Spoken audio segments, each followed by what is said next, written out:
So yeah, 4th of October. So do keep that in mind. Sorry to ask this, but you always get filled up or not? So this will be our second year. The first year we did have it full, and it was how many cars? 50. Yeah, and it was the whole area. But they've An old computer would go with they've I don't think we get that anywhere near the track. No, it's not the track. This is at the Brewtown. Oh, Brewtown, yeah, no, I mean that, like at the Manfield. Oh right. Manfield, we don't often, we get close to full. So there's usually 60 to 80 people. Just about to So it's, yeah, it's usually pretty easy. Yeah. one of the doctors. Yeah. Nice. Yeah. What else we got? Am I allowed to bring the Westfield down if I to the time? Just make sure it's at the front of the garage and not behind you. You're more than welcome. Thank you. We expect you I'd to. like to volunteer. Good. Cool. Please. Love to see Will you. you be arriving on time or? I might be. What are you really late? Absolutely no pressure. You're going to cut with the J. Oh, yeah. That guy with the rat rod kind of thing, should we keep him in reserve in case Paul doesn't turn up?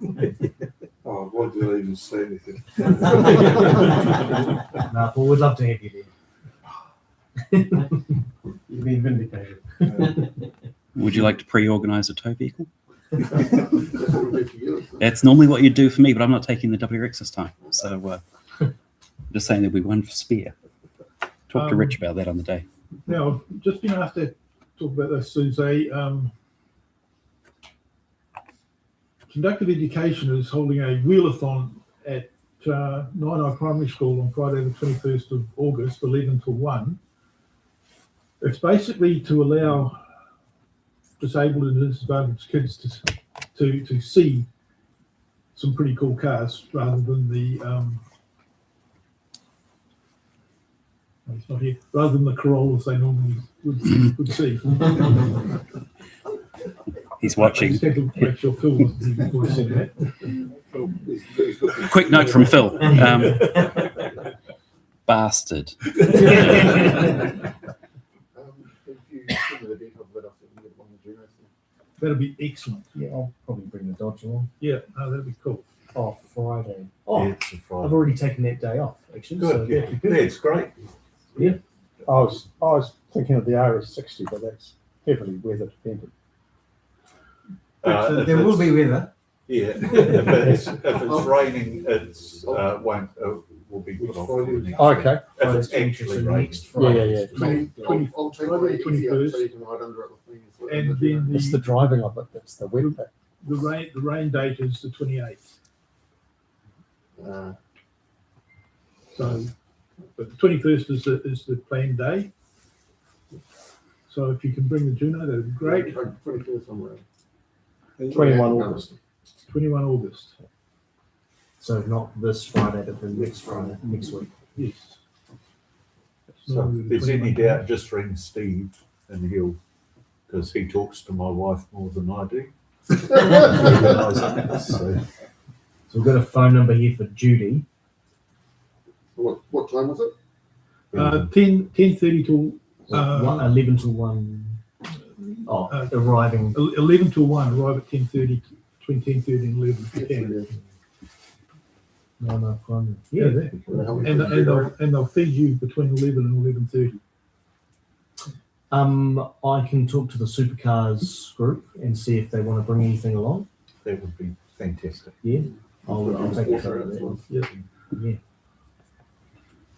Is it rides or we just letting them drive off into the sunset? They pick one and they get to keep it. Sorry? Is it rides or are they As sitting in the far as cars? I'm aware, no. Oh, Okay. It's static display.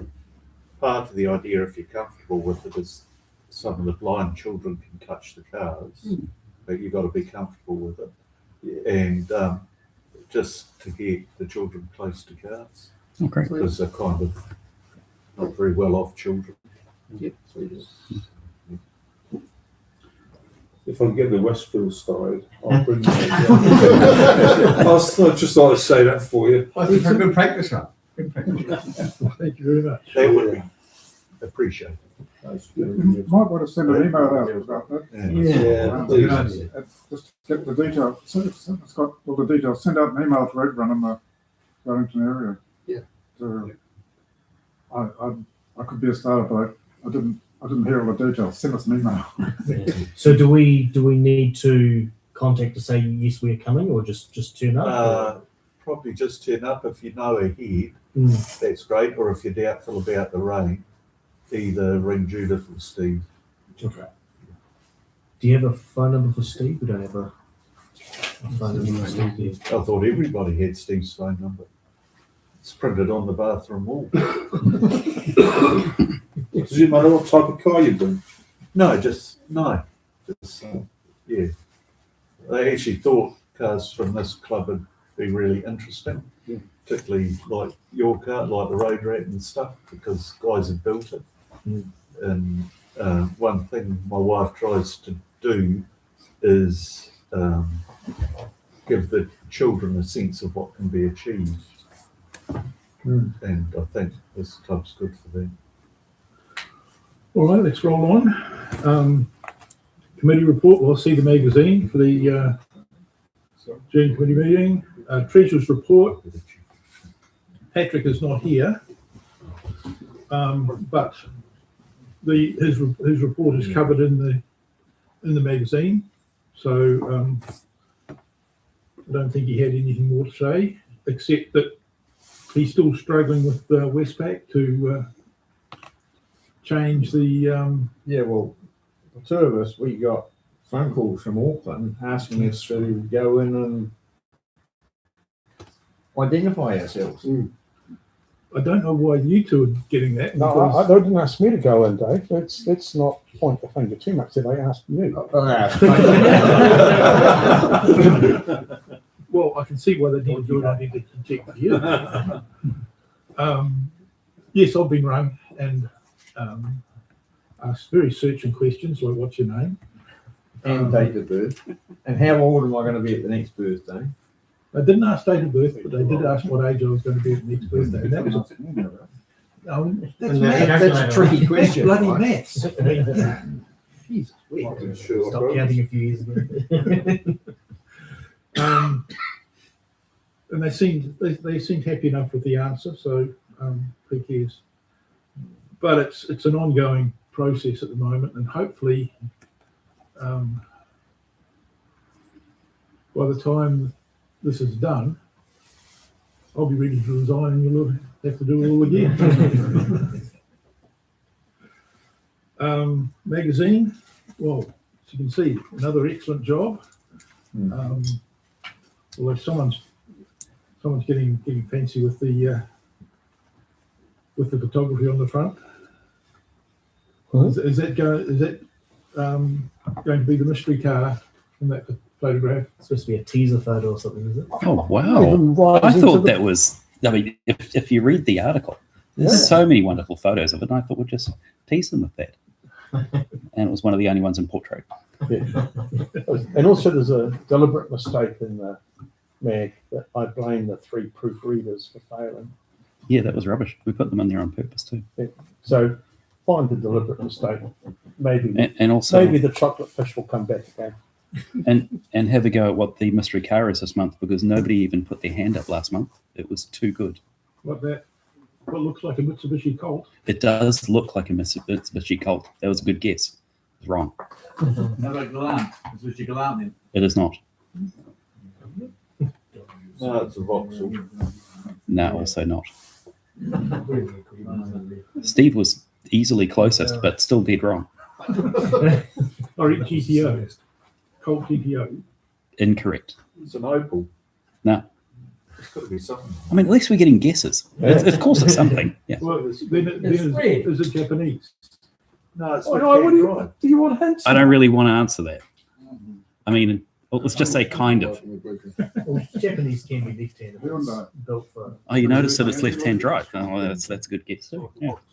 Dan, did I put in the image in mirror? No, that's correct. It's not a. No, it's not a. I was trying to mislead them. Oh, Mm. no, it's not a Beaver. But, Beaver you doesn't have the. It's from the other side of the world, so maybe that messes with something. Windows. Northern Hemisphere thing. Oh, Hyundai. you're not- No, it's You're not not. telling me it's a Dodge version. Oh, right, right. I wouldn't know what that's called though. The Dodge Dodge, Colt. the Dodge Colt. Could be. What trim level? You're meant to be nerds here. Got three wheels. I'm a nerd. I just don't know that. The Dodge Colt. It's one Nearly. a few dodgy people. Yeah, we have. You'd have to go through old ads to be sure though. Maybe I won't say it's an excellent job by the magazine. That's weird. No. Now, due to an impending shoulder operation, Rolf will need assistance to stuff the mags into envelopes over the next few months. Need someone to put their hand up to help him, if you would. If I'm here, I'll help. Yeah, thank you. When's your op? Oh, yeah. I'm Oh. a public system, so. Could be another, you know. But he'd like the help from now because his arm. He'd like the help from now because his arm's getting worse and worse. Build support group. Any technical questions? Taken off the menu. Nicely left off. Did anyone ever pull apart a Ford Cyclone V6? Oh, is that what they call it? Yeah, because we're doing that for the first time, and it's a journey into the unknown. Is this a refresh? Or This is a the first rebuild or a disaster? So it's the first time the engine's ever been out of the car. And tonight we discovered the reason it's had an oil was that the front seal was incorrectly fitted. Sounds like Ford. Yeah, I was just thinking they originally did that in the Model Ts. It was a lossless system, wasn't it? Yeah, definitely. It means you turning over the oil nice and fresh all the time. But, The Prevents Triumph technique was to accept that there would be oil leaks and have little things that could beat the oil back in again. yes. We also found a few missing interest bolts that probably important. And that when they fitted the belt that drives the alternator, they did it the hardest way possible without detensioning the tensioner. So when they forced it on, it garked the belt. It's been interesting. Gianetta, great cars.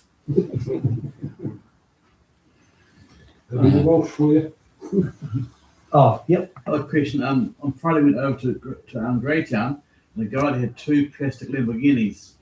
One was diagonal, the other was a Countach. The Countach was amazing. It was on a wooden chassis, and he used it as a home theatre system in his garage. It's quite different. So what scale were these one-to-one? One-to-one scale, Oh, yes. I okay. could not believe it. Yeah. Sorry, I thought it was. So they weren't real. Those photos looked like the dimensions were pretty. They were real. They were real kits, which you only turned into a home theatre system. Like a county. Like it's not on his wall. It was a Canadian car. And also Diablo, made into a race car. The question is about Diablo. He wants to know anybody can recommend someone who's expert on coils over shocks and springs. Chris Sprout, Chris Sprout. We're about to say welcome. Chris Sprout line, I think you. Or a number of other people, but Chris is a good place to start. Got a question there, Paul? Oh, yeah, I was just, when I took my car over a cert, one thing I'm looking to need is a rollover valve for the fuel vent on the, just to fit into, I think I should actually put a bit of the pipe. I think it's like an AN10, but who around town sort of does those things? Rollover valves for your fuel system. We try not to roll our cars. Well, yeah, I know. I would endeavour not to, but Probably straight just card wheels. Sorry? Card wheels. Card wheels. Yeah, you could try road and track. Yeah, well, actually, road and track was one I've heard. Yeah. I bought one from the UK and it wasn't the end of the world, price-wise. Road and track, I'll give them a shot.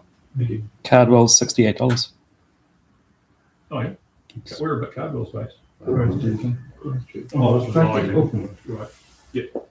And once you buy something, they'll be your email friend for the rest of your life. Yes, yeah. Yes, that's the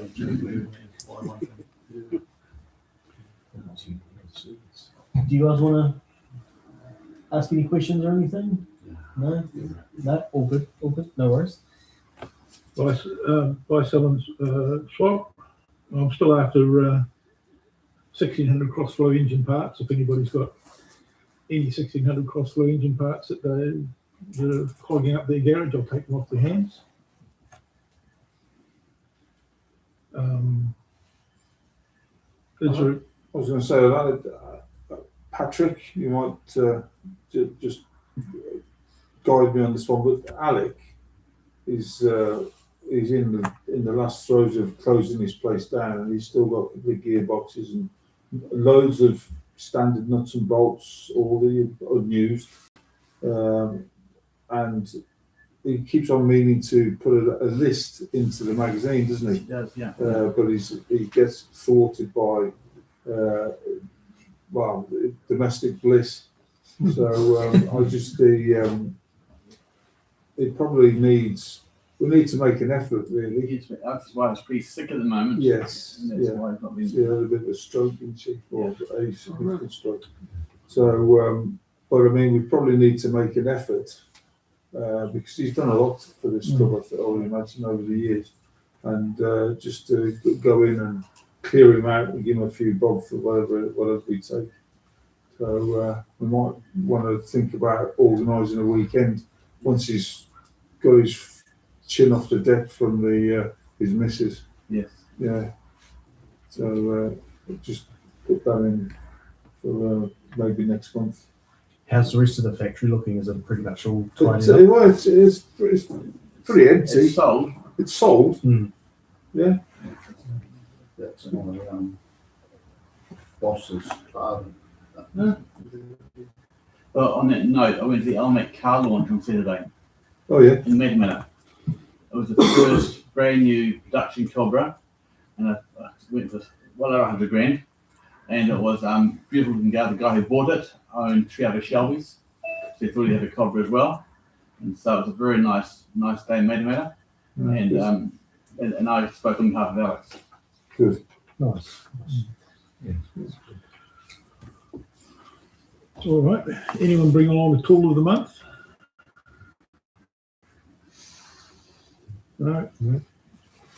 General business. Well, there's been some discussion recently about whether we should be looking to reaffiliate with Motorsport New Zealand. You want to talk about it? Aaron's been leading that. So, yeah, I was kind of thinking with some of the events and stuff we do as a club, is it worth revisiting the idea of joining up with Motorsport New Zealand again? I think when we had that committee meeting, the argument against it was because they charge us per member, and a lot of the members aren't really interested in motorsport or don't want to attend. So in terms of a cost to the club, it was quite a significant cost. In saying that, my understanding is Motorsport New Zealand are looking to make some changes. So it may be an opportunity whether or not we have a chat to them and just see if there's something we can do. I'm sure there's lots of benefits and things that we can have as a club as being part of that. We can be a bit more involved and not having to rely on other clubs and things for activities. They do offer other benefits as well. But Richard Kelly's introduced me to Mike, who's just a email introduction at the moment. Mike Hartley, who's the current CEO. I'll have a chat to him on Friday afternoon and just sort of let him know, look, we are potentially interested in rejoining, and as a club who doesn't have a lot of motorsport members per se or competing members, what can they do for us, and what benefit would it have for us? Is there any feedback or anything anyone here would like to put forward? Yeah. I was our rep back in the day, and I made a few trips to Auckland to their AGMs. Not not very good meetings. It's very much changed now, I'm pleased to report. But then they wanted to charge us per member that we belong to our Constructors Car Club, and they would not let us set up those that were racing as a separate group of people and only charge them the money. They wanted to charge the whole club for every person who might never ever go racing. It's all down to how you do the paperwork. Yeah, well, they weren't very helpful back in those The days. world has changed. We are talking a long time ago. Doesn't hurt to ask. It's an interesting time to have the chat. One of the things that it could solve for the club is indemnity insurance and public liability cover becomes just part of the deal if you're running it under a Motorsport New Zealand ticket. Yeah, it's a per member charge, but it's a shitload cheaper accessing the insurance in that way than it is getting it directly. So if even for a car show or something like that, it will pay for itself immediately. It also means that, if we do want to do like hill climbs or any events that's on, I guess, public roads or anything like that, we can actually run it ourselves and apply for that directly through Motorsport New Zealand, as opposed to, again, having to rely on another club. So, although there may not be too many people interested in motorsport per se, in the actual competition, means it opens the doors for us to run events or to facilitate events and things like that. And the events are far beyond competition that are envisaged under Motorsport New Zealand. So cruise events, that sort of thing. I'll be interested to see what they can come up with. Yeah, I mean, I think I'm going to have a chat to Mike. Does it make you feel better if the they is probably me? Does it make you feel better if one of the theys is me?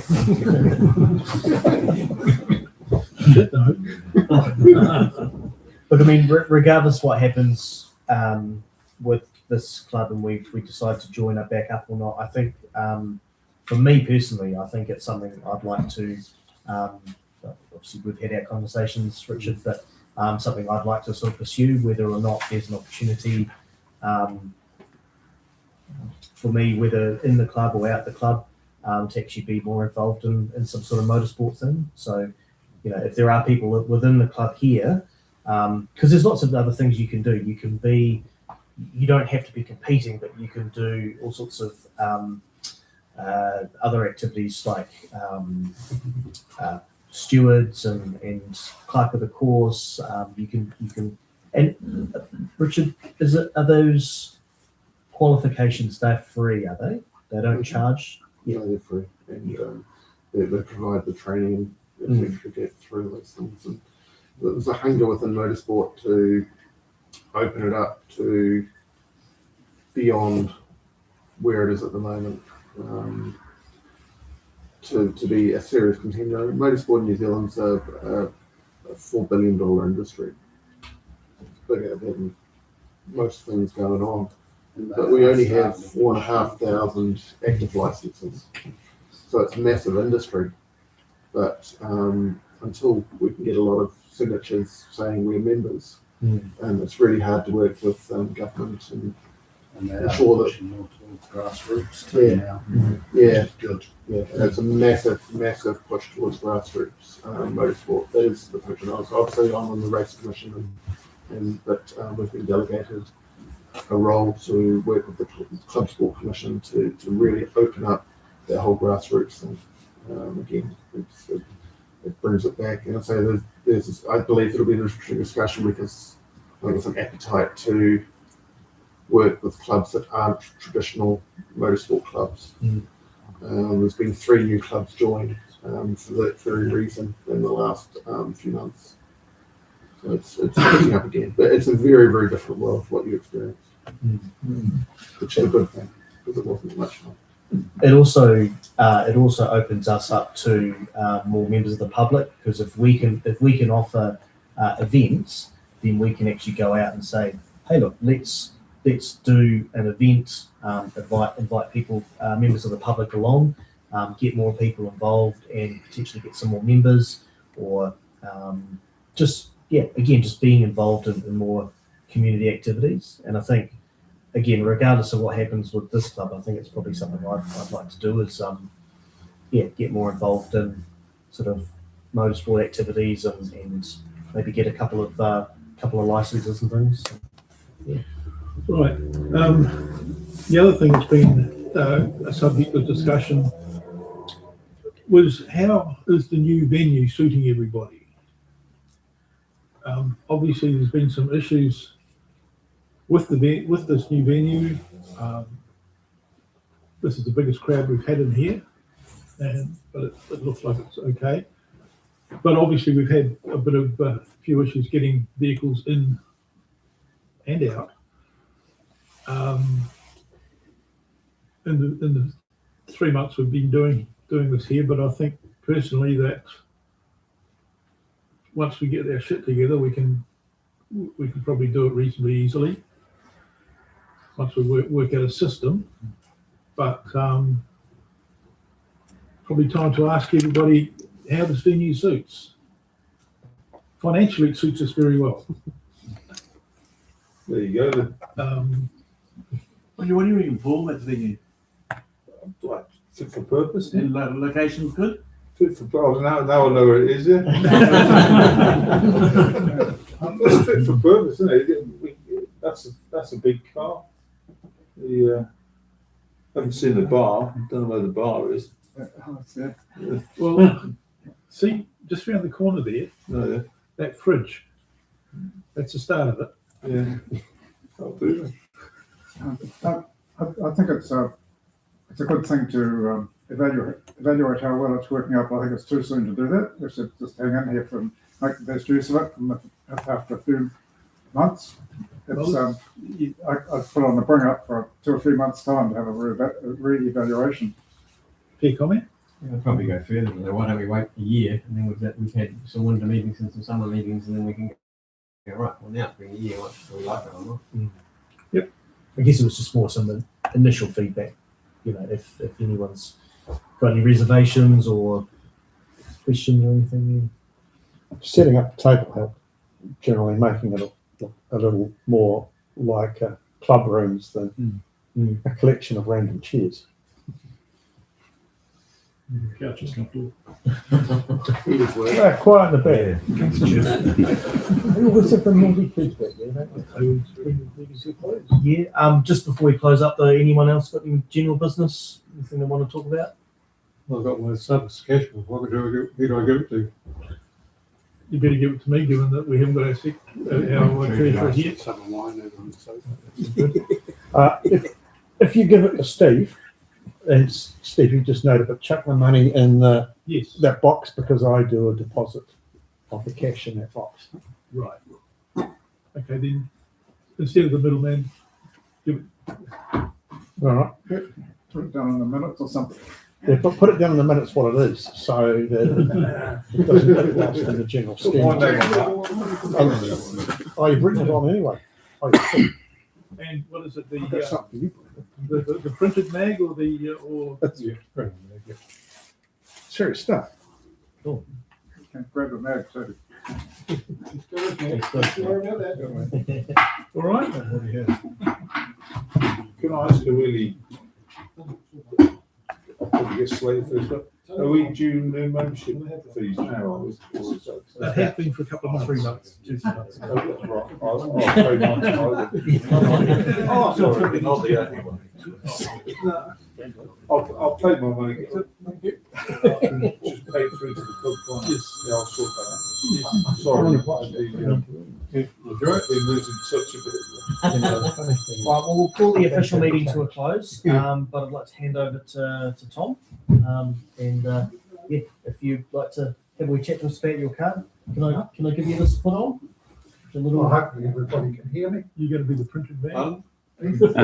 We probably do need you to have a microphone, please. So you're a little bit too far from this. Bring out this from his perspective, and then I'll have a chat with this after he's finished.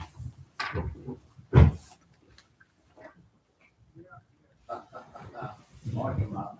This is like I hereby adore you. Some makeup. Hi,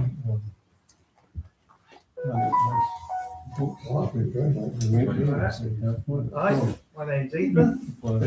I'm the grandson of the lovely owner of this car. It's a 1973 DTS Pantera out of America from California. It came in 2006, and it's been here for 20 years. 20 years at the end of this year. It's powered by a 351 Cleveland out of Ford, plucked straight from the Mustang production line, paired with a ZF transaxle, a German gearbox out of a truck of some sort. Yeah, and it's got a slight stroke to it. It's been rebuilt 3 times since it's been here. Had a few issues. All good now. Yeah, and we've got the spare wheel, which is one of the ones that was inflatable. You would have to get a little bottle with it, and you just pump up by smashing the bottle into it. And then you've got the original magnesium wheels there too. Yeah. Any questions about it? 5-speed. Yeah, 5-speed manual, gated. I've driven in 3rd, 4th and 5th gear. And it's got a 4.2 final drive in it. Very torquey. You could probably drive all day, every day, just using the 2nd and 5th. And before I did the motor up, I used to be able to pull it down to 500 RPM on 5th gear and pull away. And when you got to about 20 mile an hour, speedo's miles, 20, 30, it's really starting to go. But I don't do that anymore.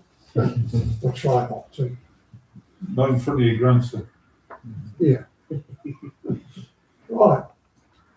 I, like Ethan said, I put it in and it come in here. I got it the last Friday of 2006 from down the corner of Seaview Road. Now, why did I buy one? I seen blurts about it when they were first built back in the early 70s. And I knew that Dieter Maasai had built a Mongoose, which was a 302 Windsor powered car. And like Mongoose supposed to be the one that killed the Cobra, but didn't do it. But these won't out-accelerate a Cobra, but they'll outrun them. It's top speeds in the 160 mile an hour range, So, yeah, I'd read all about them, and they were intriguing, I suppose, to a young fellow at the time. And in 1979, I bought a 351 GT Falcon out of the car yard, Finch Motors in town. And they had one in their window for sale. They wanted 30 grand for it. Now, I bought a house in States out of the year before for 28. So, it was crazy. And I had 2 children. So, wife and kids couldn't even take the family out for a ride. And I didn't have the money, so that was that. But a few years later, I was in Auckland. I had a brother lived in Auckland. And every time I went up there, I used to go to a place called Monaco Motors. I don't know, yeah, they had everything, every dream you could ever want there. They had one in there for 100 grand. That was probably 5 years after I bought a GT Falcon. So I should have bought it and rented, but I didn't have the money anyway, so it's all hypothetical, But I always sort of dreamed about owning one. And then you get on, you bring your family up, pay your mortgage and every other bill that comes through the door, and I forgot all about them. And then in 2001 and 2002, the Hutt Valley's Motorsport Club here was running Gymkhana up in the south end of General Motors. The old General Motors. Yeah, and there's a joinery factory and that sort of stuff there now. And I just was helping out, standing on the side, doing what you got to do to make everything run properly. And across the other side of the yard, of all things, was a Dieter Maasai Charade Daihatsu Ferrari. And Peter Oh, Marso yeah. was just to Daihatsu, same as Cooper was to Mini, you know. And I looked at it, I thought, shit, right, you've got a computer now, so go home.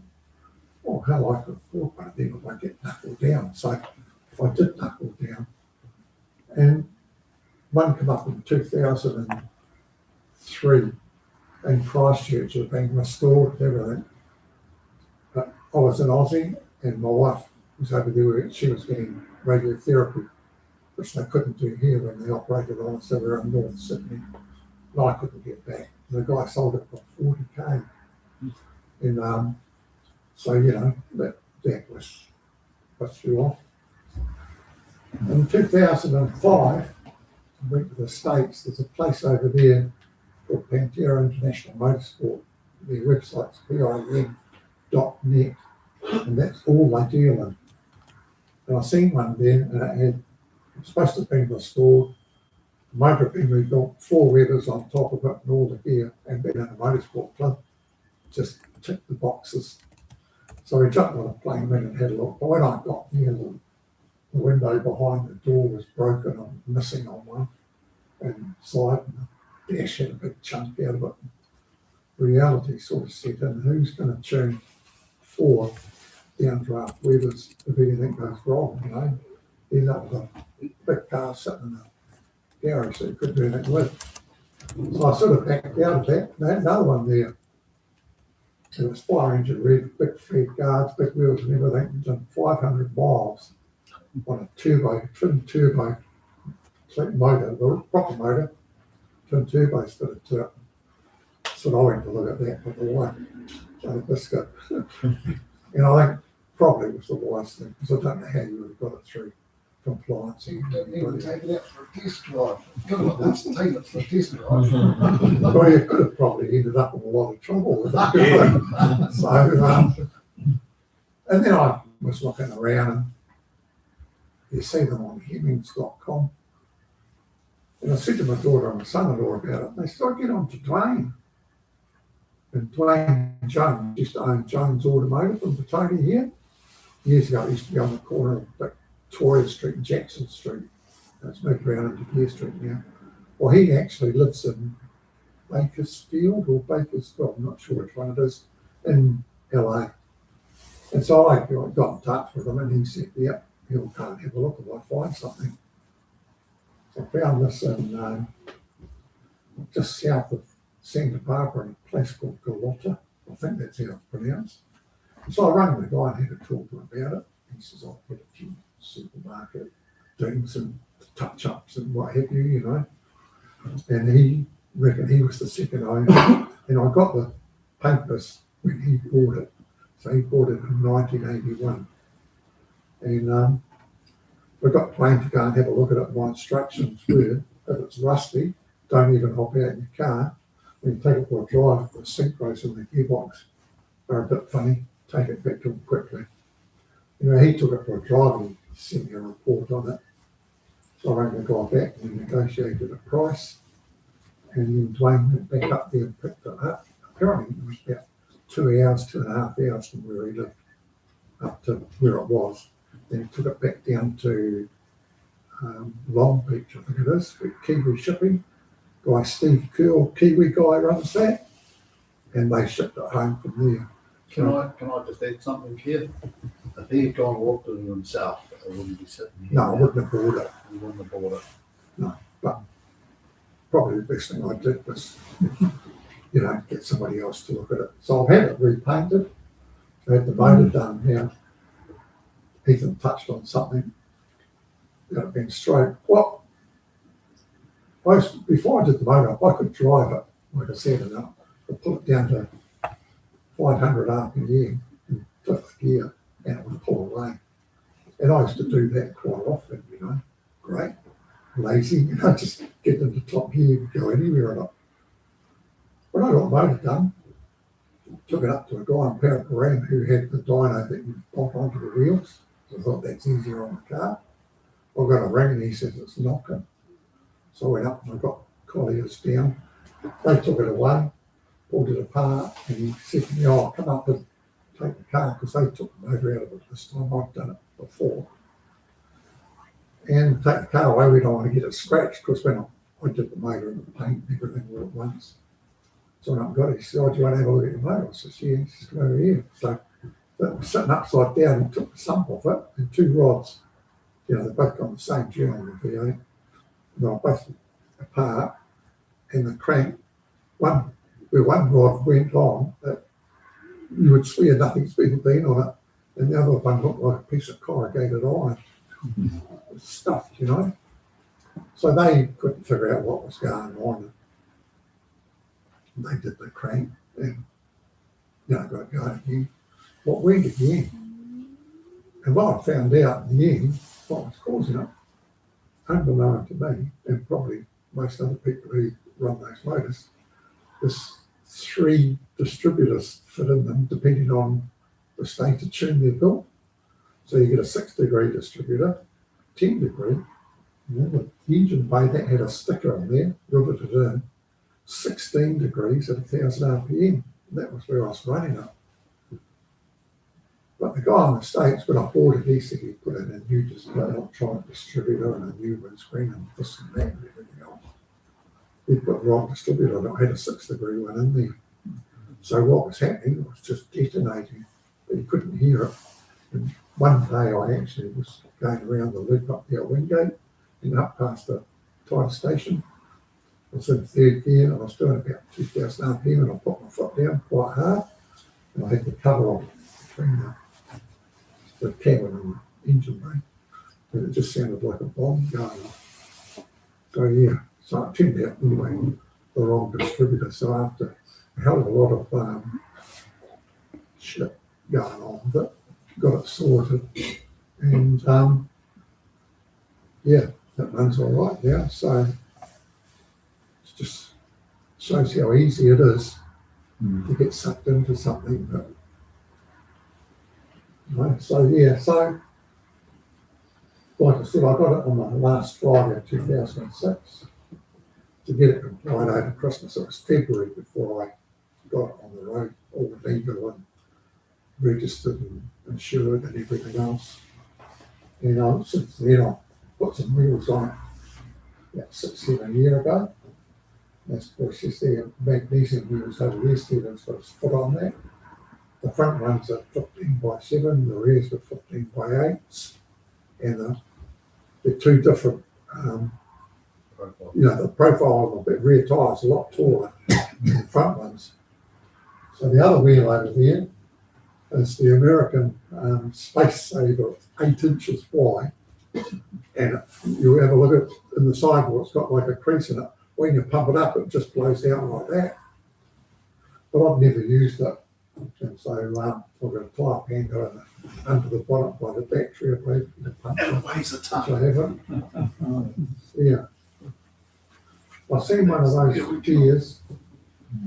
Well, the magnesium wheels, that whole Pantera, like that one, which is a 7-inch wide, they're $500. And for the 8-inch wide ones, they're about $550, $600. So that basically $1,000 sitting there.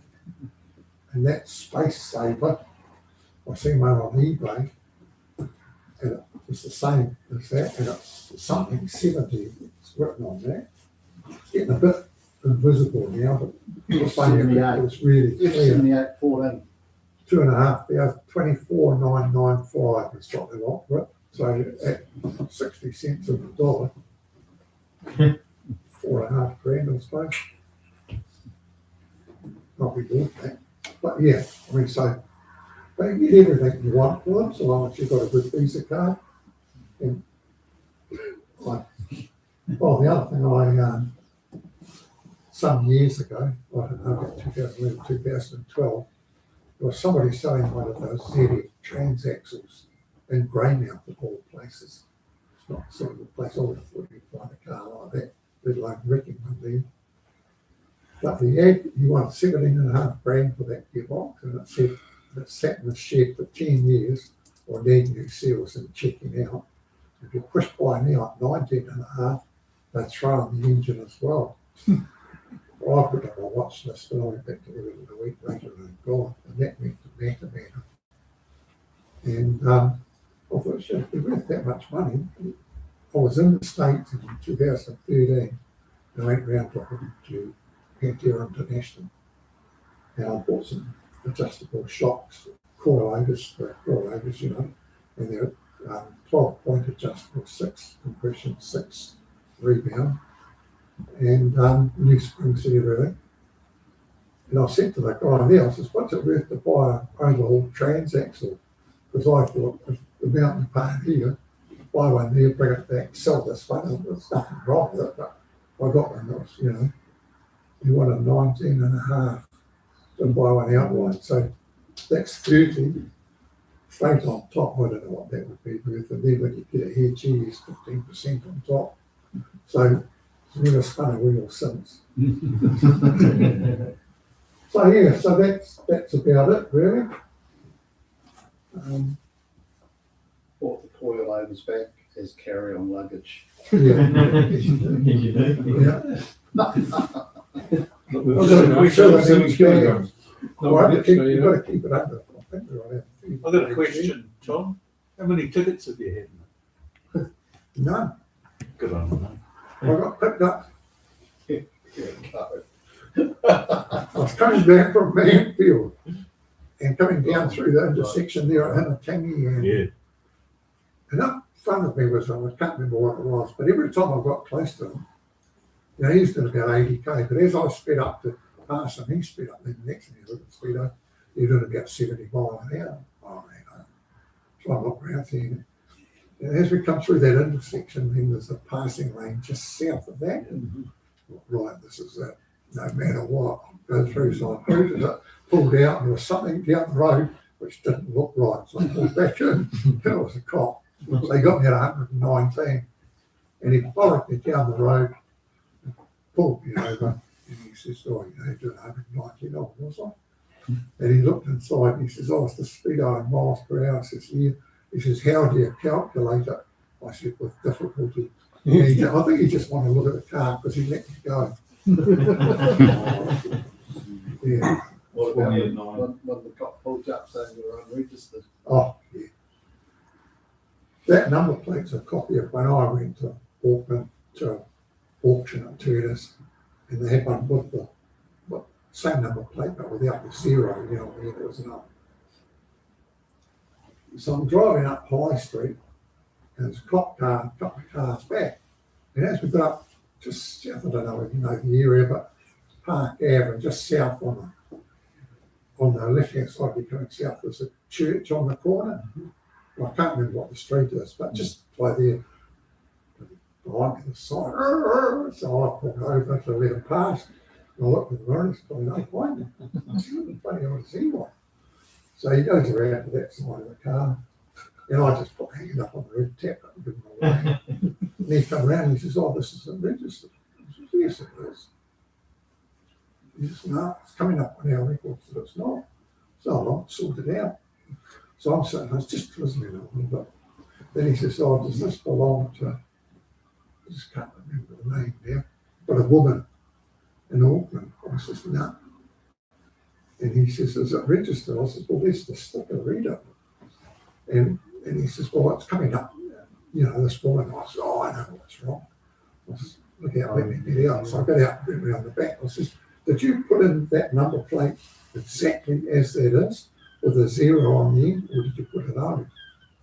Oh, this guy would be about 30, I suppose. You see his face. I says, well, we've both learned something today, haven't we? He says, what's that? I says, well, if you're too stupid to put the proper information in, you're never going to get the right answer. And he just looked at me, you know. And I says, you know what I've learned? He says, what? I says, I've learned that wild man's a liar. And he looked at me, you know, and his face was dropping. I says, he always told me that you guys are always right. He just says, oh. Yeah. Well, it was a good opportunity to, you know, and the old man always did say that. But, yeah. the angle on that front plate, would that even come up on a I speed was camera? just thinking that. Don't know. Maybe Why do you think it's in the truck so far? It's the only one around, so you wouldn't get away with it anyway. Yeah. What was about, how many did we work out were in the country? Well, when I was looking, you know, there was, I reckon up to 15.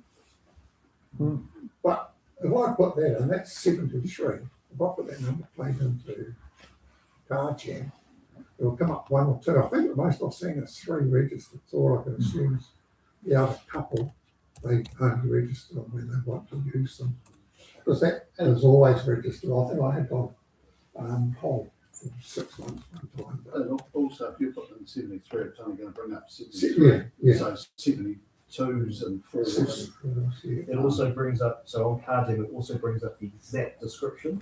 Yeah. So if you've got this muscle Pantera, it'll only bring up those ones there. If it's like a Pantera GT or another description that's been registered as something slightly different, it won't. Yeah. It won't take into account those ones. It's exactly that. Yeah.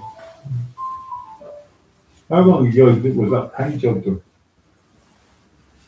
Oh, yeah, sort of got me there. I'd say about 2012. Wow. Yeah, you got stuff all miles on it too. How many miles are on the car now? How many miles? Yeah. It's done 102,000. Oh, is it? I got it was low 80s, really low 80s.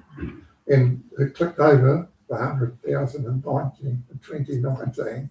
It's done 2,000 since. Wow. Just the wife won't hop in it now. She reckons it's too hard to hop in and out. And when you go by yourself, you know, it's not. And I must find myself with the old bones sort of getting a bit creaky now. It's a bit hard getting in and out of. He's got a grandson that'll dig him. Looking at Yeah.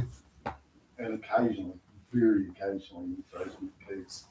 Very occasionally. But you've kept it. You must love it. Yeah.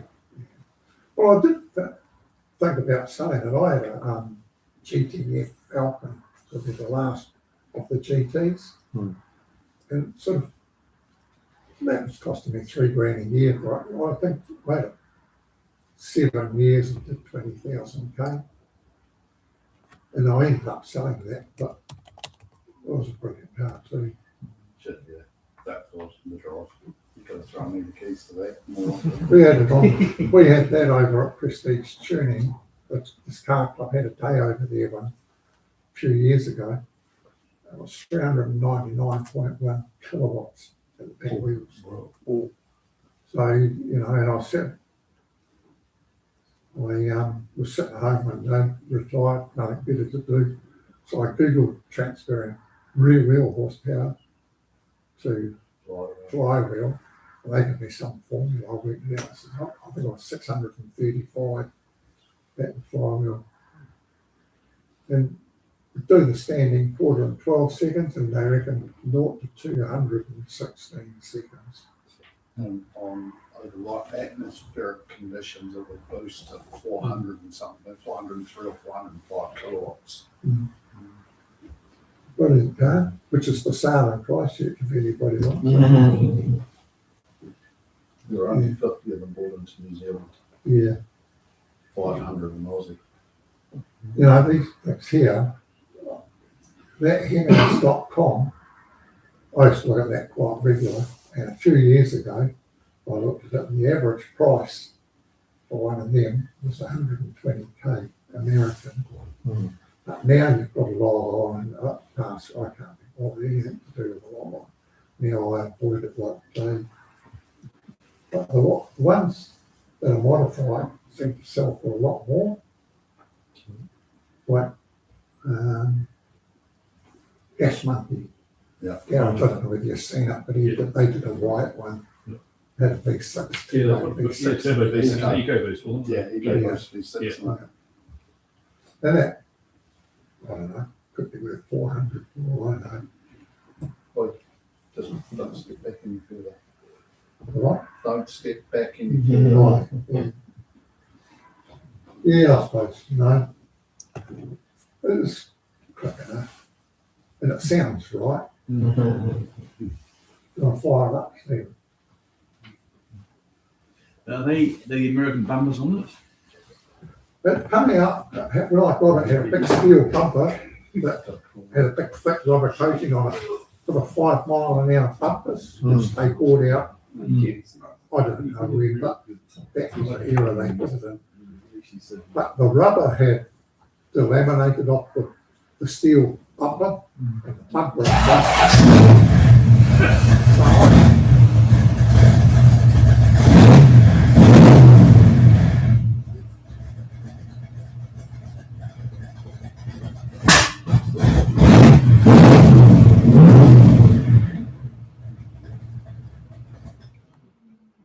yeah, so I just got rid of the bumper and I bought that fiberglass, that one. It does the job, tightens the car up, you know. And it looks, because the earlier ones had the little bumperettes, like on the east. On the end. I think that looks better on that car. You're not going to sneak away first thing in the morning in that way. Won't sneak anywhere else. Anytime.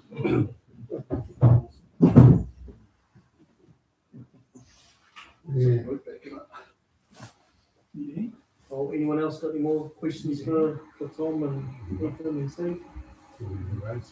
Very cool. Thank you for bringing it. Yeah, awesome.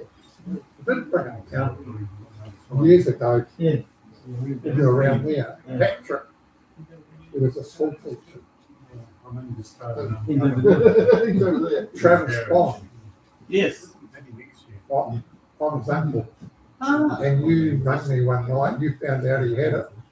Took with my phone number off and rang it. And then took it over there. Yeah. You remember that? Yeah, I wouldn't have recognised it, sorry. No, me too. That would have been, what, 12, 15 years ago? At least. Yes.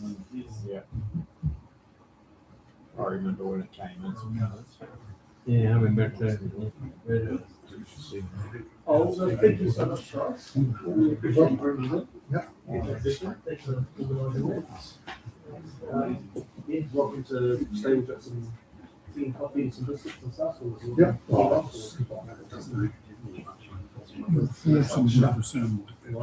Well, thanks everyone for coming tonight. It's tea and coffee and biscuits there. Yeah, we will see you at the next club night, which is going to be before Manfield. So, yeah, thank you. Thanks. Bye.